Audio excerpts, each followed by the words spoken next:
Deep within the misty highlands of Scotland lies a dark, vast and mysterious body of water, Loch Ness, for centuries.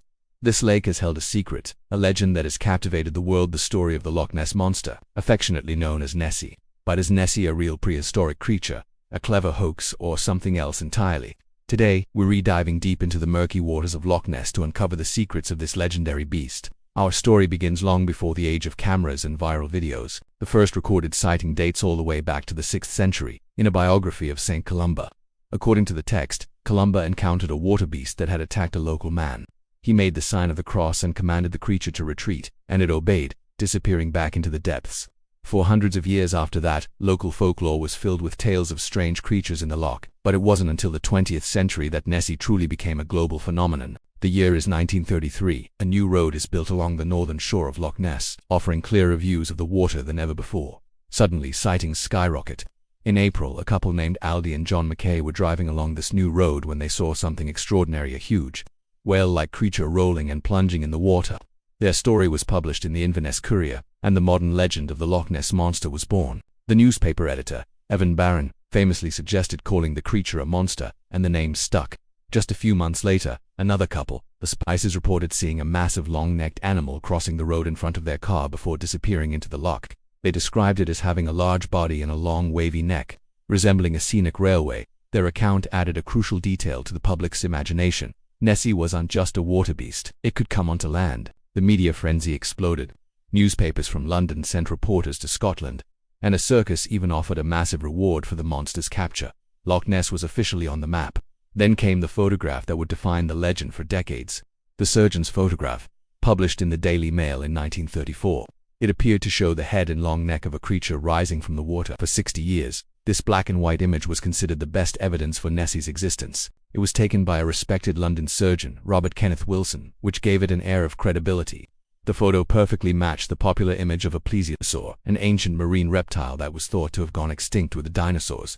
This fueled the theory that Nessie was a surviving relic from a bygone era. But like many things that seemed too good to be true, the surgeon's photograph was eventually exposed as a hoax. In 1994, one of the co-conspirators, Christian Sperling, confessed on his deathbed. He revealed that the monster was actually a toy submarine with a sculpted head and neck attached. The hoax was orchestrated by Marmaduke Wetherell, a big game hunter who had been hired by the Daily Mail to find the monster. After he was publicly humiliated for presenting fake Nessie footprints, he decided to get his revenge with an even more elaborate fake.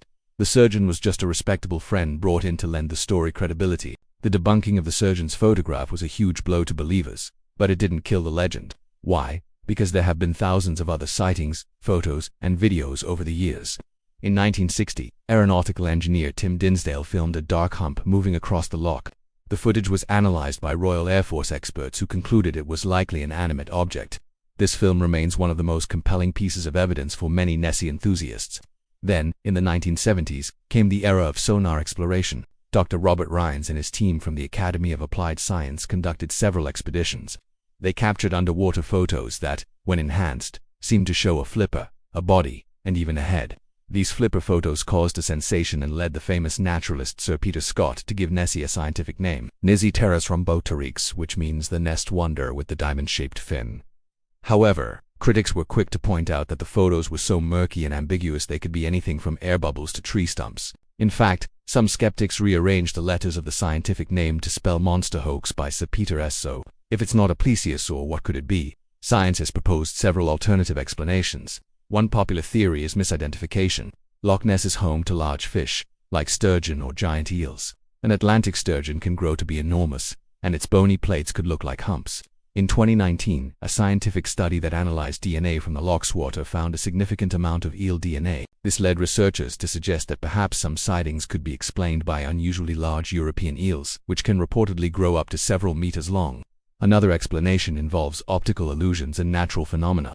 Loch Ness is known for its seiches, which are standing waves that can create strange-looking humps on the surface. The temperature differences between the cold water of the loch and the air can also cause mirages and distortions, making ordinary objects like floating logs or swimming deer appear much larger and more mysterious than they really are.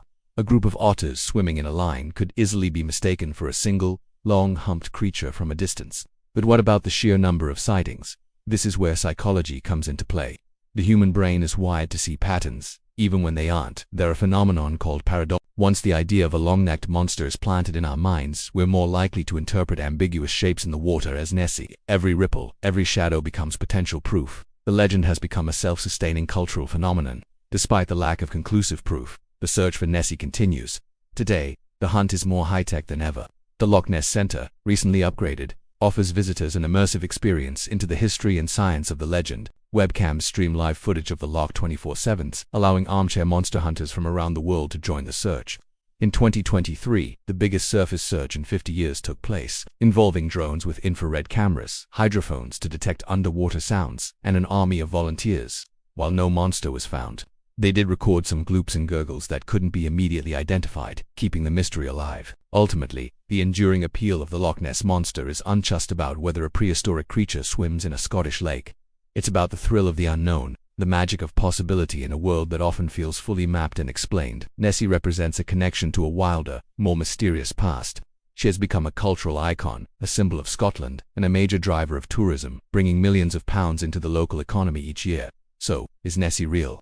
Maybe the better question is, does it matter? The legend itself has taken on a life of its own. It inspires curiosity, fuels our imagination, and reminds us that there are still secrets hidden in the dark, cold depths of our world, just waiting to be discovered. The story of Nessie is a testament to our fascination with the monstrous and the magnificent. A modern myth that continues to evolve with each new sighting, each new theory, and each new generation of believers staring out at the water, hoping to catch a glimpse of the impossible. What do you think? Is Nessie a surviving dinosaur, a giant eel, or just a trick of the light and a triumph of storytelling? Let me know your theories in the comments below. Thanks for watching, and if you enjoyed this deep dive into one of the world's greatest mysteries, don't forget to like, subscribe, and hit that notification bell for more adventures into the unknown. See you next time.